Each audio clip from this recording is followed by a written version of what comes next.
हरे राम राम राम हरे हरे हरे कृष्ण कृष्ण कृष्ण हरे हरे हरे राम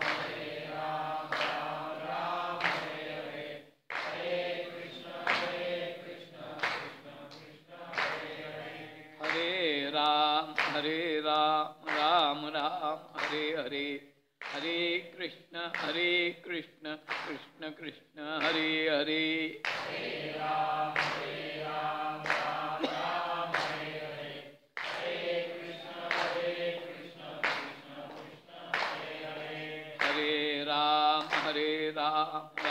राम हरे हरे हरे कृष्ण कृष्ण कृष्ण हरे हरे राम राम राम हरे हरे हरे कृष्ण कृष्ण कृष्ण हरे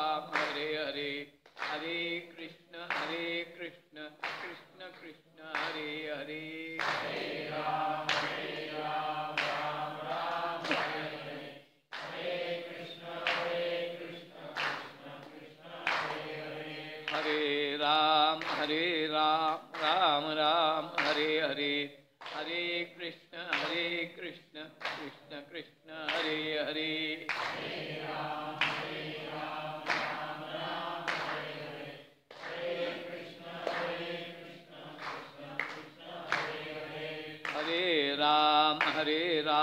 राम राम हरे हरे हरे कृष्ण कृष्ण कृष्ण हरे हरे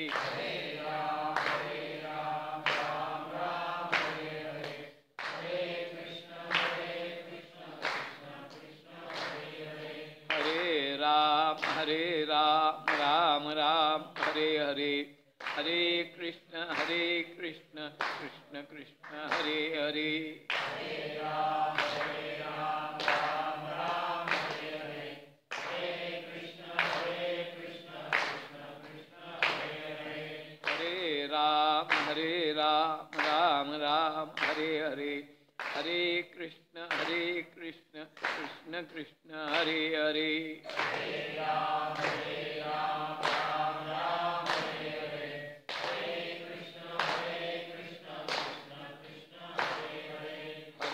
राम हरे हरे हरे कृष्ण कृष्ण कृष्ण हरे हरे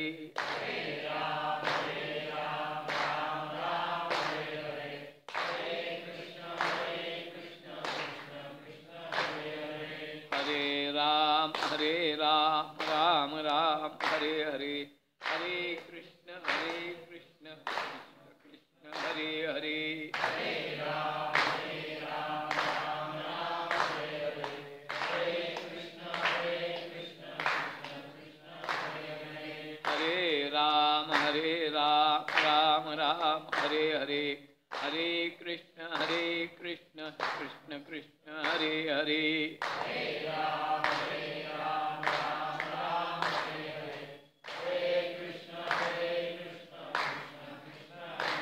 पुंडरी गौरदा श्री ज्ञानदेव श्री सद्गुरु ज्ञानेश्वर महाराज की हे गीता नाम विख्यात सर्व वाङ्मयाचे मचित आत्मा जेणे हस्तगत रत्न होय. या ओळीचा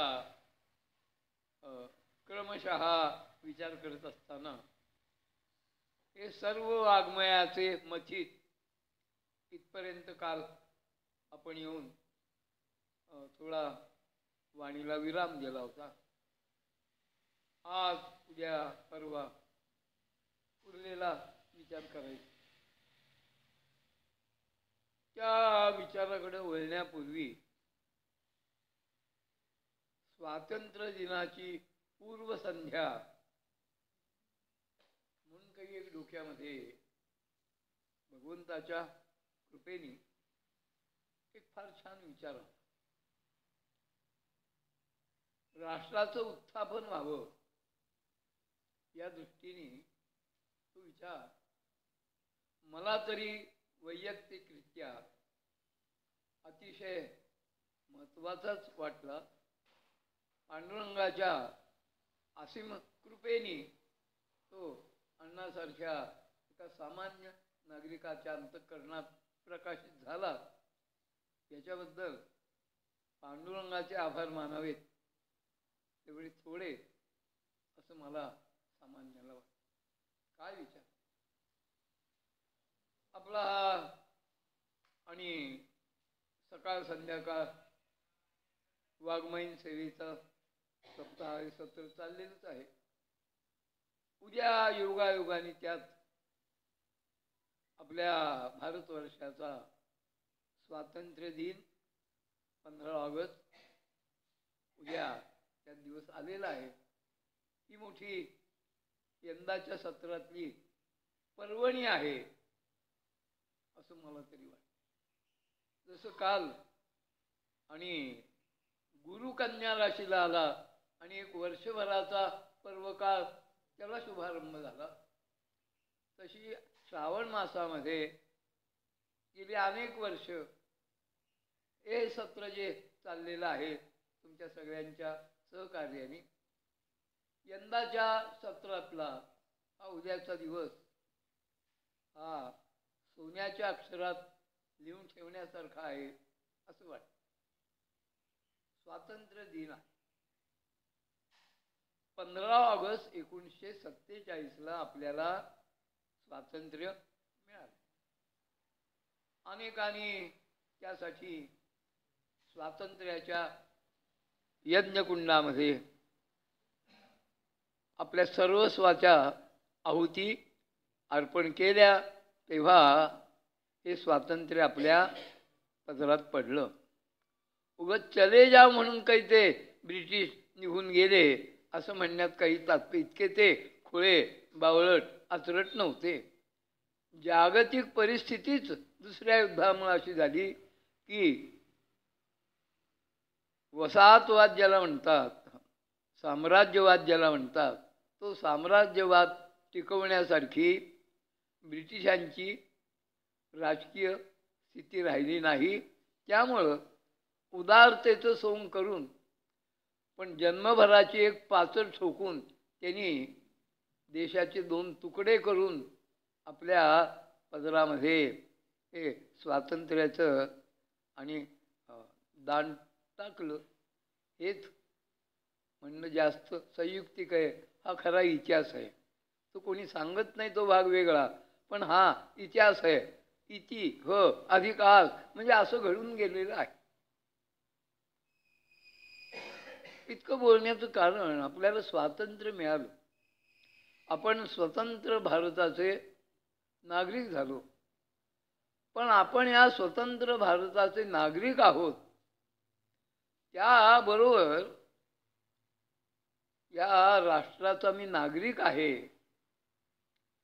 या दृष्टीने आपल्याला काही राष्ट्रीय कर्तव्य आहेत हे आपल्या लक्षात आलेलं नाही. हे भारत मातेचं मोठ्यात मोठं दुर्दैव आहे.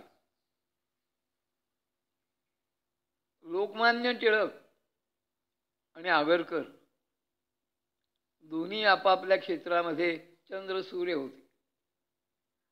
वादाचा मुद्दा काय होता? आगरकरांचं म्हणणं असं होतं की स्वातंत्र्य कुठं जातंय, आज ना उद्या ते मिळणार आहे. पण राष्ट्रीयता ही गोष्ट काय आहे ही आधी भारतातल्या लोकांना आपण शिकवायला पाहिजे अशी आणि दुःखाची खेदाची बाब आहे.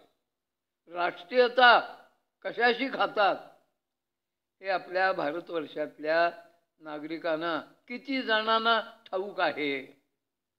तर त्याचं उत्तर हे अत्यंत असमाधानकारक आहे. आणि लोकमान्य काय म्हणायचे? स्वातंत्र्य मिळालं ना राष्ट्रीयता आपोआप कळेल. पण दुर्दैवाने लोकमान्यांच्या ह्या स्वप्नाला काही फार साच पण आलेलं नाही. आज 47 आणि 53 आणि ही 16 वर्ष इतका कालावधी स्वातंत्र्य मिळून झाला, पण अजून आपल्याला मी या राष्ट्राचा नागरिक आहे ही आपली भारतीय नागरिकाची भूमिका अजून म्हणावी तशी आकाराला आलेली नाही.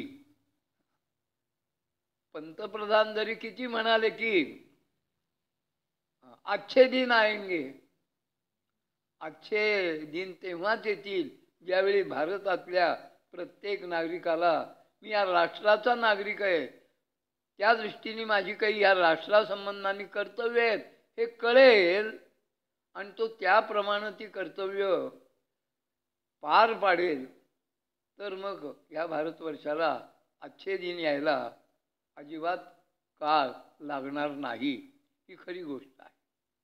आणि त्या दृष्टीने राष्ट्रीयता निर्माण करणाऱ्या ज्या काही संस्था आहेत, राष्ट्र काय आहे, राष्ट्रीयता काय आहे, त्याच्याबद्दल आपलं सर्वांचं कर्तव्य काय आहे, याचं शिक्षण प्रबोधन करणाऱ्या ज्या काही संस्था आहेत, मी नाव घेत नाही, पण अशा संस्थांच्या बरीच मंडळी विरोधात आहेत. त्यांचा विरोध काय आहे हे अजून मला तरी कळलेलं नाही, पण त्यांचा कटाक्ष आहे या संस्थांच्यावर. राष्ट्रीयता निर्माण होण्यास उत्तम पोषक वातावरणातलं पहिला श्री गणेशा जर काही असेल ना, एक प्रश्न विचारतो तुम्हाला, मग पुढं बोलतो.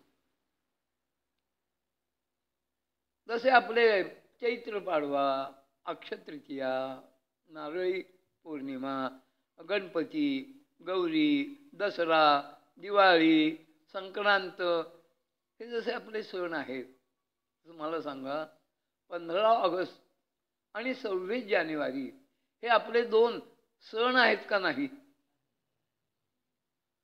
हे आपले दोन राष्ट्रीय सण आहेत.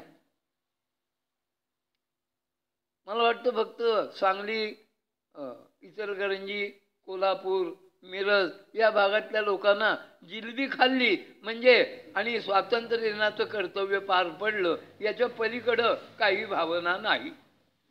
बघा उद्या आज संध्याकाळपासनं चौकामध्ये जिलब्याचे स्टॉल, जिलबी जरूर खा, तुमच्या पैशाने तुम्ही खाणार, अन्नाचं काय जातंय त्यात. पण एवढ्याने हे 2 दिवस नाही संपन्न. मला सांगा, आता मात्र न लाजता हात वर करा, म्हणजे करता आली तर. आत्ता जितकी आपण इथं उपस्थित आहोत यातले किती जण 15 ऑगस्ट आणि 26 जानेवारी या 2 दिवशी आपल्या राष्ट्रध्वजाला मानवंदना देण्यासाठी कुठं जवळपास राष्ट्रध्वज उभारला गेला असेल तिथं जाणारी जी मंडळी आहेत ना, त्यांनी कृपया हात वर करा. तुम्ही भाग्यवान आहात. तुमचं हात ज्यांनी वर केला त्यांचं कौतुक करायला माझ्याजवळ शब्द नाही. पण जे जात नाही त्यांनी उद्यापासनं व्रत स्वीकारा की हे आपलं राष्ट्रीय व्रत आहे, ही आपली राष्ट्रीय उपासना आहे, हा आपला राष्ट्रधर्म आहे. आपल्या राष्ट्रध्वजाला मानवंदना देणं हे आपलं आद्य राष्ट्रीय कर्तव्य आहे. हे जर केलं नाहीत ना, जिलबी खाऊ नका असं माझं आणि सांगणं आहे. आधी त्याला मानवंदना अर्थ राष्ट्रध्वज आहे. जसा भगवा हा आपला भारतीय संस्कृतीचा ध्वज आहे, तसा तिरंगा हा आपला राष्ट्रध्वज आहे. यातनं काय होईल, राष्ट्रीयता काय आहे याची जोपासना व्हायला निदान हा श्री गणेश आहे असं तरी म्हणायला काही हरकत नाही. पुढे तर खूप गोष्टी आहेत राष्ट्राचा नागरिक म्हणून, पण पहिली गोष्ट ही आहे, एवढी तरी आपण करूया असं माझं तुम्हाला प्रेमाचं आव्हान आहे. आणि लोका सांगे ब्रह्मज्ञान, आपण कोरडे पाषाण, त्याला काही अर्थ नाही. तेव्हा मगाशी मी आरतींचं माझं बोलणं झालं, उद्या सकाळी आपल्या प्रवचन सत्रानंतर या ठिकाणी आपण आपल्या या सत्राच्या माध्यमातून इथं राष्ट्रध्वज उभारणार आहोत. त्याला उपस्थितांच्याकडनं मानवंदना दिली जाईल. त्या उद्या सकाळी जरा घरातली कामं बाजूला ठेवून जास्तीत जास्त संख्येने प्रवचनासाठी येऊ नका, पण इथं उभारल्या जाणाऱ्या राष्ट्रध्वजाला मानवंदना देण्यासाठी आणि आपण अवश्य यावं अशी माझी हात जोडून माथा नम्र करून आपल्या चरणी प्रेमाची विनंती आहे. असं हे गीता नाम विख्यात सर्व वाङ्मयाचे मथित आत्मा जेणे हस्तगत रत्न होय. उत्कृष्ट वाङ्मय जे आहे, काल त्याच्या व्याख्येचा आपण विचार केला, आणि ह्या कसावर अक्षर वाङ्मय ज्याला म्हणतात, की ज्या वाङ्मयाला अक्षर नाही. एक पहा, तुकोबारायांचा गाथा म्हणजे त्यांच्या अभंगाच्या वह्या इंद्रायणीतनं न भिजता 14 दिवसांनी वर आल्या. याची तुम्हाला आपापल्या बुद्धीनुसार काय संगती लावायची ती तुम्ही लावा, त्यात मी आणि पडायचं कारण नाही. पण मला तरी अशी संगती वाटते, इंद्रायणीतनं त्या वर आल्या ह्याच्यापेक्षा आज 350 वर्षानंतर सुद्धा हे वाङ्मय काळाच्या ओघात टिकून आहे. हा खरा या वाङ्मयाचा मोठा चमत्कार आहे, मोठा प्रभाव. तरी गाथाहून 350 वर्षाचा काळ झाला. नाथ भागवतासारखा ग्रंथ, दासबोधासारखा ग्रंथ होऊन त्याच्यापेक्षा 100 वर्ष आणि जास्त काळ झाला. ज्ञानेश्वरीसारखा ग्रंथ वाङ्मयामध्ये येऊन जवळजवळ 800 वर्षाचा काळ झाला. पण इतक्या कालाच्या ओघात हे वाङ्मय आजही नव्याने आहे, नव्याने आहे. पहिल्या अध्यायात ज्ञानेश्वर महाराजांनी फार या गीता ग्रंथाचं महात्म्य सांगताना सांगितलंय, उमा महेश्वरांचा संवाद आहे, म्हणजे पार्वती आणि शंकर. पार्वती विचारती आहे शिवशंकरांना, आधी तर तुमचं प्रपंचात लक्ष नव्हतं, पण थोडंफार जे काही होतं ना तेही आता नाही. असं काय झालंय की आता तुमचं अजिबातच लक्ष नाही. आणि स्त्री सुलभ स्वभाव.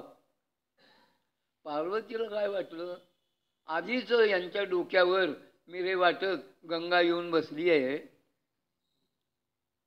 आणि कोण आपल्या जीवनात आणि तिसरी कोण आली का काय.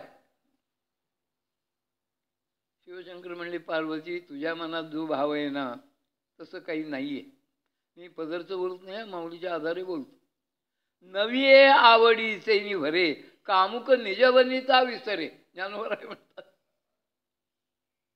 तसं नाहीये. मग तेच हरू म्हणे नेणीजे देवी जैसे का स्वरूप तुझे तैसे नित्य नूतन देखीजे गीता तत्व. आणि हे ऐकलं आणि पार्वतीला खूप आनंद झाला. ती म्हणली, बा पतिराज आपल्या सौंदर्याचं वर्णन करतायत, नित्य नूतन देखीजे. तुझं सौंदर्य जसं नित्य नूतन आहे तसं गीतेतलं विचार सौंदर्य जे आहे ते पार्वती नित्य नूतन आहे. आणि त्या गीतेच्या चिंतनामध्ये मला आता बाकी सगळ्याचा विसर पडलेला आहे. हे त्याचं कारण आहे. किती गीता महात्म्य ज्ञानेश्वर महाराजांनी किती सुंदरपणे समजावून सांगितलंय ना. अशी जी काही गीता आहे नित्य नूतन, किती नित्य नूतन. माऊलीची प्रतिभा आहे.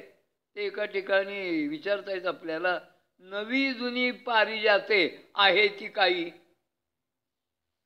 मृत्यू लोकातला पारिजात नाही हा, स्वर्ग लोकातला पारिजात. 14 रत्न जी निघाली त्यातनं लक्ष्मी कौस्तुभ पारिजातक सुद्धा त्यातला पारिजात. काय वैशिष्ट्य आहे त्याचं? सुकतच नाही, सुकतच नाही. ज्ञानोबाने आणि त्याला छानच शृंगारले. सुवर्णाची पारिजातकाची फुलं आहेत, कधी शिळी होतील का? सुवर्णाची पारिजातकाची फुलं नवी जुनी पारिजाते आहे ती काही. माऊलीला प्रश्न नाही पडलेला, त्याला किंचित प्रश्न असं म्हणतात की त्या प्रश्नात त्याचं उत्तर असतं. नाही, सुवर्ण पारिजातकामध्ये जुनं काही नाही, सगळं काय आहे? नूतन आहे आणि नित्य नूतन आहे. तैसे गीता तत्व जे आहे, गीतेतलं विचार सौंदर्य जे आहे ते नित्य नूतन आहे. का? ही गीता 18व्या अध्यायात, चला 15व्या अध्यायात त्यांनी सांगितलंय, हे ज्ञानामृताची जान्हवी.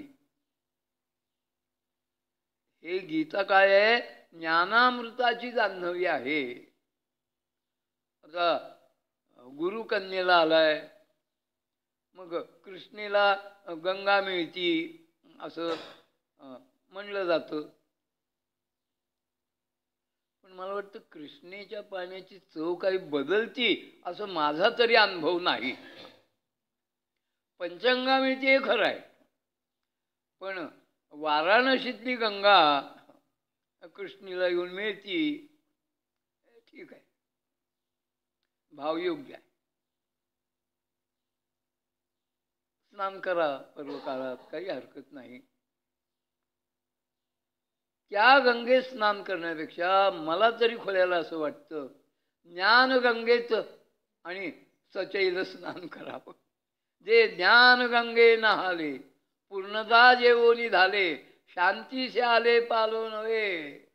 ही गीता जी आहे ही ज्ञानगंगा आहे, हे ज्ञानामृताची जान्हवी अशी आहे गीता.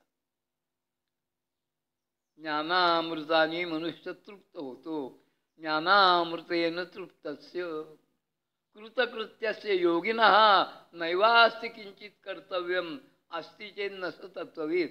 असं हे ज्ञानामृत जिच्यातनं वाहतंय अशी ही आणि ज्ञानगंगा आहे. ज्ञानामृताची जान्हवी. आनंदचंद्रीची 17वी. शुक्ल प्रदीपदेपासनं कले कलेनी चंद्र वाढता वाढता वाढता पौर्णिमेला तो गरगरीत असा पूर्ण होतो. अध्यात्मशास्त्राने आत्मचंद्र जो आहे ना त्याच्या 15 कला नाही सांगितलेल्या, तर अध्यात्मशास्त्राने त्या आत्मचंद्राच्या 17 कला सांगितल्या. फार अवघड वेदांत मुळात अवघड नाहीये, पण का कुणास लोकांना अंगावर झुरळ पडल्यासारखं वाटतं. वेदांत गोड आहे, रसाळ आहे. त्याच्यामध्ये 16 कला सांगितल्या. कोणत्या? ऐका तरी. आपण 4 अवस्थात असतो, पण त्या 4तल्या बहुतेक आपल्या परिचित ज्या आहेत ना त्या 3च आहेत. जागृती, स्वप्न आणि सुषुप्ती म्हणजे निद्रा. तर स्वप्न जे आहे ना ते गमतीदार भाग आहे. काही माणसं दिवसा ढवळ्या स्वप्न रंगवत असतात, त्यांच्याबद्दल तर बोलावं तेवढं थोडंच आहे ना. दिवा स्वप्न म्हणतात, त्याला काही उपयोग नाही त्याचा. जागृती, स्वप्न, सुषुप्ती, निद्रा या तिन्हीच्या पलीकडं एक 4थी अवस्था आहे, तुर्या असं त्या अवस्थेचं नाव आहे. जागृत, स्वप्न, सुषुप्ती आणि तुर्या. आता या 4 अवस्था ज्या आहेत ना या 4 अवस्थातल्या प्रत्येक अवस्थेचा उरलेल्या 3 ज्या अवस्था आहेत त्यांच्याशी सहयोग होऊन 4 गुणिले 4 अशा 16 अवस्थात होतात. वेदांतांनी 16 अवस्था सांगितल्या, दर्शनकारांनी 16 अवस्था सांगितल्या. उदाहरणार्थ एक पहिली जागृत. मग जागृतीचा संयोग स्वप्नाशी, जागृत स्वप्न. जागृतीचा संबंध सुषुप्तीशी, जागृत सुषुप्ती. आणि जागृतीचा संबंध तुर्येशी, जागृत तुर्या. म्हणजे बाकीच्या तिन्हीशी संयोग होऊन प्रत्येक अवस्थेची अवस्था किती झाल्या? 4. 4 गुणिले 4 16. आणि या 16 अवस्थाच्या पलीकडं एक अवस्था आहे ज्याला आणि अध्यात्मशास्त्र उन्मनी असं म्हणतं. ज्ञानोबर आहे व्याख्यान करतायत. जे उन्मनीयेचे लावण्य, तुर्येचे तारुण्य, अनादी अगण्य परब्रह्म जे, ते परब्रह्म कसं आहे ते, आणि उन्मनीयेचे लावण्य आहे. म्हणजे उन्मन अवस्था जी आहे त्या उन्मन अवस्थेची ही लावण्य संपन्नता आहे. त्याच्या अलीकडची तुर्या जी आहे त्या तुर्या अवस्थेची ही तरुणता आहे. आणि असं ते परब्रह्म आहे की जे उन्मनीयेचे लावण्य, तुर्येचे तारुण्य, अनादी. म्हणजे परब्रह्म तत्व कसं आहे? अनादी. आणि जसं अनादी आहे तसं अगण्य आहे, मोजदात करण्यासारखं नाही परमतत्व जे. आणि ह्या 16 अवस्थाच्या पलीकडं ही उन्मनी अवस्था आहे. म्हणजे काय? तुका म्हणे ते उन्मनी नास कार्याकारणी. त्यांनी उन्मनीची व्याख्या केली. म्हणजे तरी काय? मनाचं उन्मन होणं म्हणजे काय? मनाची काय अवस्था आहे? अगदी सोप्या शब्दात सांगायचं तर मनाचं मन पण न उरणं म्हणजे उन्मन अवस्था. मग मनाचं मन पण उरत नाही, मग मनाला काय आकार येतो? मन काय अवस्थेत येतं? मन हे राम झाले, मन हे राम झाले, प्रवृत्ती ग्रासोनी कैसे निवृत्तीसी आले. मन हे राम झाले, मन हे राम झाले. मनाचं मन पण जाऊन मनाला मूळचं मनाचं अधिष्ठान जे आहे रामपण, ती रामरूपता मनाला प्राप्त होणं हे मन उन्मन होणं आहे. आणि त्याचं कलियुगातलं सोपं साधन आहे राम म्हणता रामची होईजे, पदीबाई सोनी पदवी घेईजे, ऐसे सुख वचनी आहे, विश्वासे अनुभवे पाहे. अशी जी काही अवस्था आहे ती 17वी जीवनकला. मग गीता काय आहे? हे ज्ञानामृताची जान्हवी आणि आनंद चंद्रीची 17वी. इथं हा जो आनंद आहे स्वानंद, त्या स्वानंदाला चंद्र म्हणलंय. लौकिक चंद्र जो आहे तो कलेकलेनी वाढतो, कलेकलेनी कमी होतो, अवसेला दिसतच नाही. पण स्वानंद चंद्र जो आहे ना, त्या स्वानंद चंद्राला मावळणंच नाही का? तो उगवलेला नाही. उगवणं आणि मावळणं याच्या पलीकडचं त्याचं नित्य अस्तित्व आहे. असा आनंद स्वानंद चंद्र जो आहे त्या स्वानंद चंद्राची ही गीता 17वी जीवनकला आहे. माऊलींनी त्याला कुठं कुठं 17वीचे स्तन्यदेशी असं म्हणलंय 12व्या अध्यायात. अनहताचा हल्लरू अशी सकाळी आपण अभंगात विचार केला, अनहत काय आहे, अशी गीता आहे. हे ज्ञानामृताची जान्हवी, आनंद चंद्रीची 17वी, विचार क्षीरार नवीची नवी लक्ष्मी. हे तर नवी लक्ष्मी म्हणलं की जुनी असली पाहिजे नाही का? मी लहान होतो, कोणच्या मला वाटतं वाडियाचं चित्र होतं का काय, मला आता आठवत नाही तेवढं, पण चित्रपटाचं नाव आठवतं. आणि अजून चित्रपट डोळ्यासमोर येतो, माया बाजार चित्रपटाचं नावच होतं, माया बाजार. त्याच्यात एक गाणं होतं, जुने टाकूनी नवीन घ्या. ज्यांनी जुनं टाकलं आणि नवं घेतलं त्यांची काय फटफजिती झाली ते काही प्रवचनात सांगत नाही. पण हा सगळा आणि जुन्या नव्याचा प्रकार. या अर्थी गीतेला ज्ञानेश्वर महाराजांसारखे तत्ववेत्ते नवी लक्ष्मी म्हणतायत. आणि कशातनं प्रगट झालेले विचार क्षीरार्णव. अर्णव म्हणजे समुद्र, क्षीरार्णव म्हणजे दुधाचा समुद्र. कोणता विचार? दुधाचा समुद्र. विचार हाच गुणी आणि दुधाचा समुद्र. आणि त्या विचाररूपी क्षीरार्णवाचं मंथन केल्यानंतर त्याच्यातनं निर्माण झालेली ही नवी लक्ष्मी आहे. विचार क्षीरार्णवीची नवी लक्ष्मी आहे, अशी ही जी भगवद्गीता आहे. त्या भगवद्गीतेमध्ये आपण सुरुवातीला सांगून गेलो कांडत्रयाचा विचार आहे.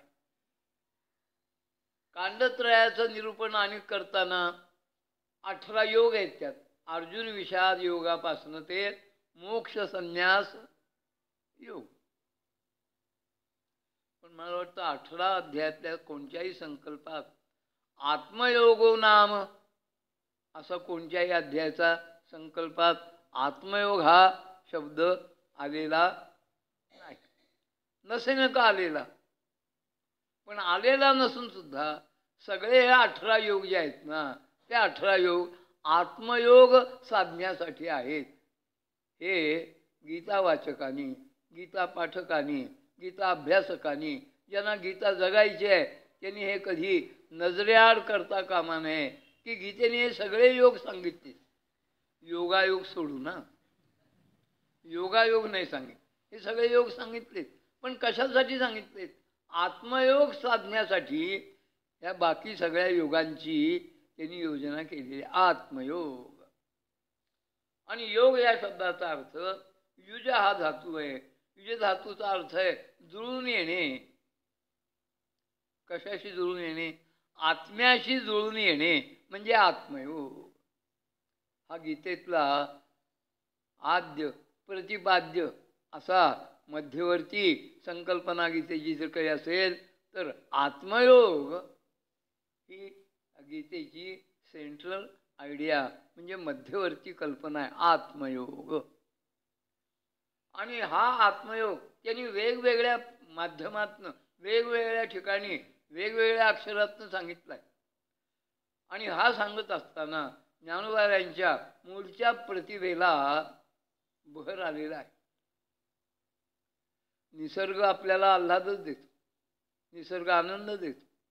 आता कधीतरी सावित्री नदीने आणि उग्र रूप धारण केलं असं कधीतरी प्रसंग येतो तुमच्या आमच्या वाट्याला, पण एरवी निसर्ग हा आनंददायक आहे.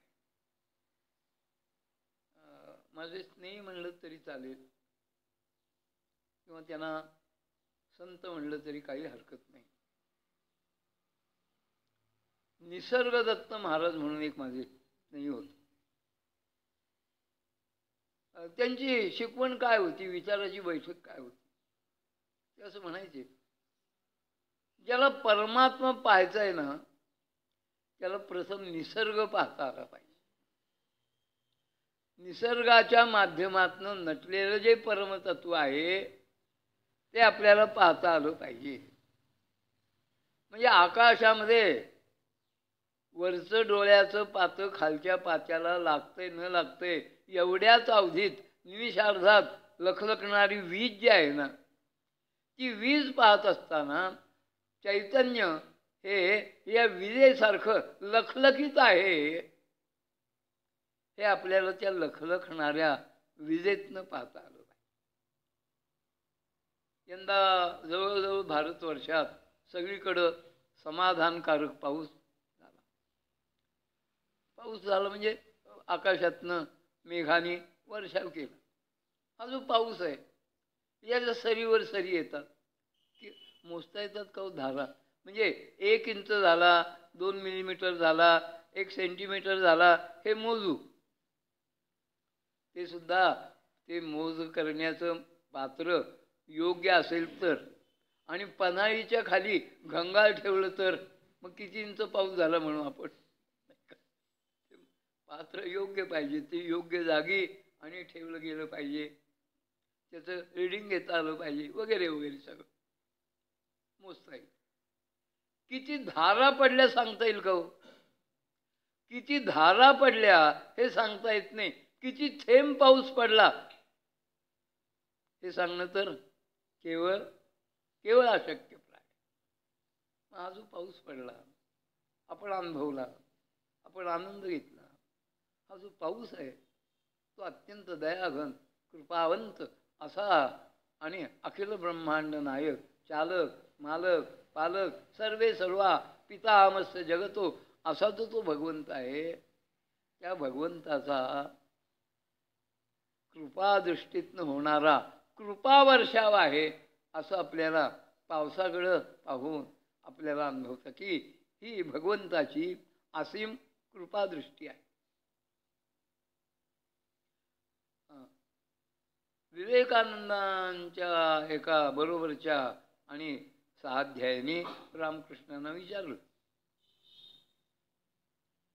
की भगवंताची कृपा आमच्यावर कधी होणार, जगन्मातेची कालीमातेची कृपा कधी होणार. तर रामकृष्ण बरोबर विवेकानंदांसारख्या आणि अमृतपुत्राचे श्री गुरु त्यांनी फार सुंदर उत्तर दिले. रामकृष्ण म्हणाले, मातेच्या आणि नयनातनं डोळ्यातनं अखंड कृपेचा पाझर वर्षा होत असतो. मग आपल्याला का कळत नाही, आम्ही दृष्टी तिच्या दृष्टीला कधी भिडवतच नाही. आम्ही भिरी भिरी भिरी इकडं तिकडं पाहणार, तिच्या डोळ्यातनं कृपेचा वर्षा होतोय हे कधी कळणार. श्रीगुरूंची आपल्यावर कृपा आहे हे कधी कळतं, कुणाला कळतं.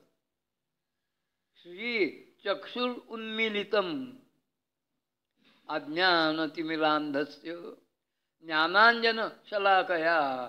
श्रीगुरूंच्या ज्ञानचक्षुषी ज्या शिष्याचे आणि चक्षु जुळलेले आहेत त्याला गुरुच्या डोळ्यातनं किती कृपामृत वर्षतं हे त्याला कळतं. जय जय वो शुद्धे उदारे प्रसिद्धे अनवरत आनंदे वर्षतीये. अखंड कृपा वर्षाव आहे, आपल्याला तो अनुभवता आला पाहिजे, पाहता आला पाहिजे. आपला विषय इथून निघाला की आत्मतत्व, आत्माराम, आत्मानुभव, आत्मसुख, आत्मशांती, आत्मलाभ, आत्मदर्शन, आत्मसाक्षात्कार शब्द इतके वापरले, बोध एकच आहे, अर्थ एकच आहे. हे जे गीतेतलं आत्मदर्शी तत्वज्ञान आहे, ती आत्मवस्तू काय आहे हे सांगत असताना ज्ञानोबारायांच्या प्रतिभेला जसा निसर्गामध्ये वसंत ऋतूमध्ये विशेष बहार होतो ना, तरी उद्यानी माधवी घडे, तेच वनशोभेची खाणी उघडे, आदिला पासवण्या पाडे ज्या परी. तसं आणि माऊलीच्या प्रतिभेला तिथं ती जी प्रतिभा, गंगेचंच पाणी गंगेलाच अर्पण करायचं, तसं त्यांच्या शब्दात त्यांच्या प्रतिभेचं वर्णन करायचं. तर माऊलीने एका ठिकाणी एक शब्द वापरला आहे, नवनवोन्मेषशालिनी.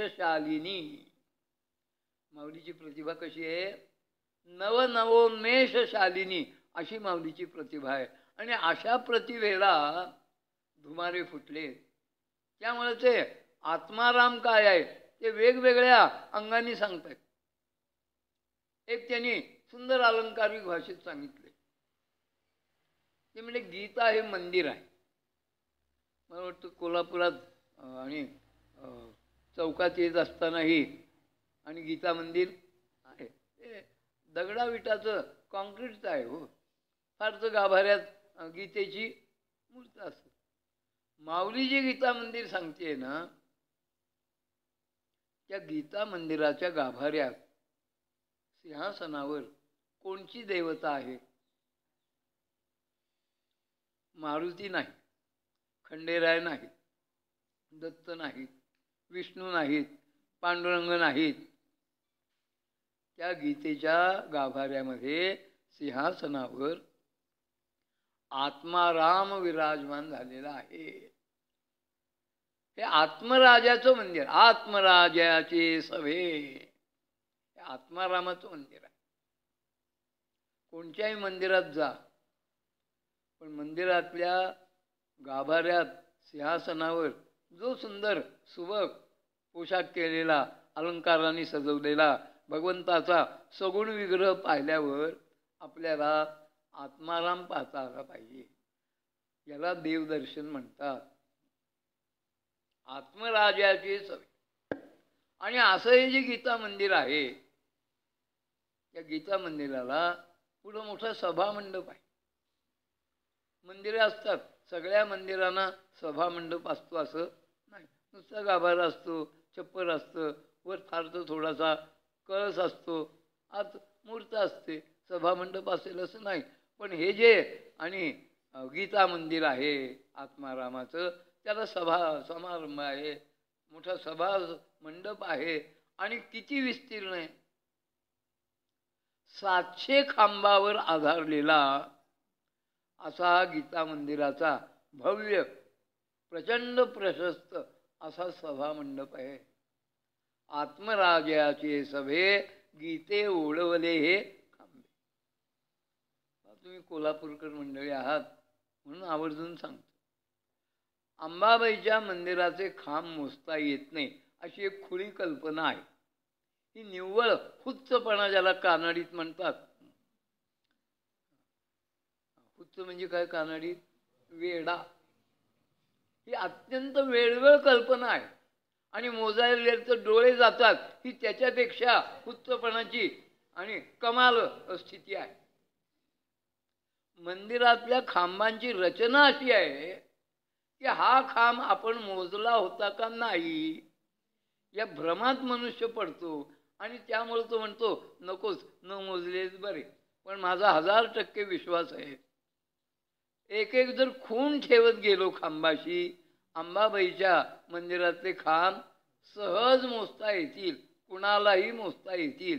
त्यात पाप, दोष, विघ्न, दुःख असं काही पदरी येणार नाही. खांबांची संख्या सांगता येईल. बघा, एक प्रोजेक्ट सांगतो. ते परवा अंबाबाईच्या मंदिरात प्रवेश केला म्हणजे नाटकच ते. ही आधी बाई कधी अंबाबाईला गेली नसेल, आता मुळीच जात नसेल. पण प्रसिद्धी झाली वर्तमानपत्र. याच्या पलीकडे काय पत्रात पड. त्यांनी एक प्रोजेक्ट हाती घ्यावं की अंबाबाईच्या मंदिरात किती खांब आहेत, एकदा आकडा कळेल ना. एक प्रोजेक्ट आहे बघा, हाती घेता येतं का? घेणार नाहीत माणसं. का पोटात भीती आहे. अंबाबाईचा कोप, अंबाबाई काही कोपणार नाही. आणि कोपली नाव सांगा, तो महामूर्ख अण्णा त्यांनी सांगितलं बरीच पडलो. त्यांना काय छाळायचं ते छाळा, मी तो त्रास सहन करायला तयार आहे. आचरटपणाच्या कल्पनाने आपल्या धर्माला खूप काळी किनार प्राप्त झाली आहे. हे शास्त्र सांगत नाही, धर्म सांगत नाही, कोणते ग्रंथ सांगत नाही. हे आमच्या आकडेचे तारे आम्ही तोडलेले आहेत, दुसरं काय नाही. गीते ओढवले हे खांबे. 18 दालनांचं हे प्रशस्त आणि सभामंडप असलेलं मंदिर आहे. दालनं किती आहेत? 18 आहेत. आणि 18 दालनामध्ये मिळून खांबांची संख्या किती आहे की ज्याच्यावर ह्या सभामंडपाचं छत आहे? 700 श्लोकाचा असा आधार असलेला हा प्रशस्त, हाही शब्द कमी असा गीता मंदिराचा सभामंडप आहे. आत्मराजाचे सभे गीते ओढवले हे खांबे. ज्ञानोबा सांगतायत. प्रत्येक श्लोक हा गीता मंदिरातल्या सभामंडपाचा एक खांब आहे. किती छान सुंदर आणि अलंकारिक भाषा आहे का नाही? किती सुंदर कल्पना आहे. दुसऱ्या ठिकाणी ते अनेक आत्माराम काय आहे, गीतेचा आत्मारामाचा काय संबंध आहे? गीता आत्मयापती निरांजना आली. या सभामंडप, 700 खांब, याच्यापेक्षा ही तर संकल्पना, ही अक्षर, ही अलंकारिक भाषा, ही तर अति गोड आहे. काल शुक्रवार झाला. घरोघरी घरातल्या आणि गृहिणीने पूर्णाची आरती घालून घरातल्यांना औक्षण केलं असेल ना. आपली प्रथा आहे. जन्मदिवस असो, काही सण समारंभ असो, दसरा असो, पाडवा असो, भाऊबीज असो, दिवाळीचा पाडवा असो, औक्षण करतो आपण. इथं ज्ञानोबा काय सांगतात बघा, गीता आत्मयापती निरांजना. गीता ही पतिव्रता ती औक्षण करायला सिद्ध झाली आहे. तिच्या हातात जे तबक आहे त्या तबकात किती ज्योती आहेत? 2 नाहीत, पंचार्थी पण आहेत. 700 ज्योती तेवतायत. अशी 700 निरांजन आहे. गीता आत्मयापती निरंजन आली. काय प्रतिभा आहे पहा. अशा 700 श्लोक हीच कोणी निरांजनातल्या वाची त्यांनी ही आणि आत्माराम ह्या आपल्या पतिराजाला औक्षण करण्यासाठी सिद्ध झालेली अशी गीता आहे. ही माऊलीला कवी वाटते. त्याने अगदी गृहस्थीतला पती पत्नीतला दाखला दिला. बऱ्याच कालावधीनंतर पती आणि पत्नी यांची भेट झाली, एकांतात भेट झाली. दोघांनी एकमेकांना दृढ आलिंगन दिलंय. पण 4च हात, त्याचे 2 हात, तिचे 2 हात. ज्ञानोबा काय म्हणतात, प्रत्येक श्लोक हाच एक बाहू. असा 700 बाहूंनी गीता ही पतिव्रता कशी आहे ती गुणलावण्याथी आणि पतिव्रता अशी ही जी गीता आहे. आणि पतिव्रतेचे एक लक्षण तुकोबारांनी सांगितलं, पतिव्रता नेणे अनेकांची स्तुती. महाभारतातला एक प्रसंग आपल्या लक्षात असेल, मी आवर्जून सांगतो इथं सिद्धांत लक्षात यावा म्हणून. अहिल्या द्रौपदी सीता तारा मंदोदरी तथा. पंचकन्यातली द्रौपदी, तिला आपल्या पातिव्रत्याचा नाही म्हणलं तरी अहंकार फार सूक्ष्म असतो. किती मला काही लोकांच्या सारखा अहंकार नाही, हा एक अहंकार असतो, हेच आपल्या बोलणाऱ्याच्या लक्षात येतं. अहंकार. नारद म्हणले की द्रौपदी सारख्या माऊलीच्या ठिकाणी हा अहंकार बरा नाही. काय केलं त्यांनी, एक जांभळाच्या झाडाचं तुटलेलं जांभूळ परत चिकटवावं. कोण चिकटवू शकेल? जी खरीच पतिव्रता आहे ती हे जांभूळ जिथनं तोडलंय तिथं चिकटव. दुर्गुणाने सहज शक्य नाही चिकटलो. ते चिकटायचं तर लांबच राहिलं, ते पुन्हा खालीच आलं. कही झाली मनात. नारद म्हणले मला तुझी जाहीररित्या फजिती करायची नव्हती. पण असं का घडलं?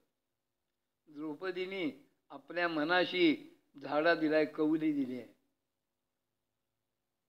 आपल्या महालाच्या सौंधावर म्हणजे टेरेसमध्ये गच्चीमध्ये न्हाल्यानंतर केस वाळवत उभी असलेली असताना खालनं सूर्यपुत्र जो आहे कर्ण, त्याची स्वारी आपल्या रथातनं राजरस्त्याने निघाली होती. कर्णाला तिने पाहिलं आणि द्रौपदी सारखीच्या मनात हा विचार आलाय, हे 5 जणांची मी धर्मपत्नी आहे. नारदांच्या व्यवस्थेमुळं प्रत्येकाच्या साठी 2 महिने आणि 12 दिवस अशी विभागणी 360 दिवसांची झाली आहे. 6वा हा कर्ण असताना प्रत्येकाच्या वाट्याला 2-2 महिने सरळ आले असते. हा जो विचार द्रौपदीच्या अंतःकरणात आला त्याचा परिणाम ते जांभूळ चिकटलं नाही. महामती व्यासांचं लिखाण आहे, विचार करा. तसं पतिव्रता गुणलावण्य आणि पतिव्रता अशी जी गीता आहे ती आपल्या आत्माराम या पतिराजांना 700 बाहू पसरून आलिंगन देण्यासाठी आणि सिद्ध आहे. एकापेक्षा एक अशा ह्या अतिशय आत्मारामाचं महत्त्व आणि आत्माराम आणि गीता यांच्यातलं नातं सांगणाऱ्या ज्ञानोबारायांच्या या संकल्पना आहेत, ही अक्षरं आहेत. हे अक्षर वाङ्मय आहे, म्हणून हे सर्व वाङ्मयाचे मथित. आणि ह्या सगळ्याच्या द्वारा काय मिळवायचंय? आत्मा जेणे हस्तगत रत्न होय. इथली पुढची 2 चरणं अशी आहेत. आत्मा जेणे हस्तगत हाती येईल म्हणजे मिळेल, प्राप्त होईल. आणि आत्माराम काय आहे? तर त्याला ज्ञानेश्वर महाराजांनी रत्न म्हणलंय. आत्मरत्न आहे. आत्मा जेणे हस्तगत रत्न होय. रत्नांच्या अनेक विशेषातला विशेष आहे. अर्थात दृष्टांत हा सिद्धांतापेक्षा केव्हाही डावाच असतो, लंगडा असतो. तो दृष्टांत सिद्धांत झाला असताना सिद्धांतापर्यंत घेऊन जाण्यासाठी दृष्टांत उपयोगी पडतो. पण दृष्टांत तो दृष्टांत, सिद्धांत तो सिद्धांत. रत्न जे आहे त्या रत्नाच्या अंगी अनेक जी गुण आहेत त्यातली प्रकाशितता हा रत्नाचा एक गुण आहे. किती प्रकाश असतो. अंगठीमध्ये जर हिरा असेल तर त्या हिऱ्यातनं प्रकाश किरण बाहेर पडलेले आपल्याला अनुभवाला येतात. सूर्य किरणामध्ये जर ते हिरा असलेलं अंगठी असलेलं बोट धरलं तर त्या प्रकाशातले ता, ना, पी, ही, नी, पा, जा हे जे सप्तरंग आहेत तेही अनुभवाला येतात. का? प्रकाश किरण आहे. प्रकाश. कोल्हापूर जिल्ह्यातलं माजी संस्थान कुरुंदवाड संस्थान. माझं काही योग असेल, माझं लहानपण हे सगळं कुरुंदवाड, तासगाव, मिरज, जमखंडी, कुंदगोळ, रामदुर्ग या सगळ्या संस्थानिकात गेलं बाळपण. आता कालाय तस्मै नमः संस्थाने गेली, संस्थानिकी संपले. अनुभव सांगतो तुम्हाला. ही सगळी पटवर्धन मंडळी आणि त्यांचं कुलदैवत विघ्नविनायक, सिद्धिविनायक, गणपती. कुरुंदवाडकरी पटवर्धन, त्यांचं गणपती मंदिर. पण कुठं? कुरुंदवाडकरांचं गणपती मंदिर कृष्णाकाठी गणेशवाडी. गणेशवाडीत जे काही गणपती मंदिर आहे ते कुरुंदवाडकरांचं. आणि या पटवर्धन मंडळींच्याकडं गणेशोत्सव जो होतो म्हणजे होत होता ते हिनो दिवसागता म्हणा, भूतकाळ झाला.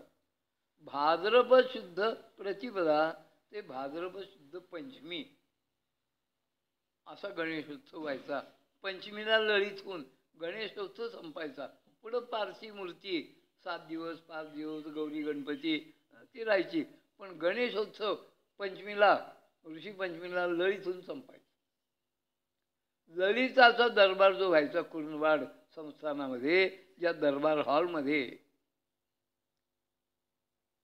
तिथं विद्युत रोषणाई नसायची.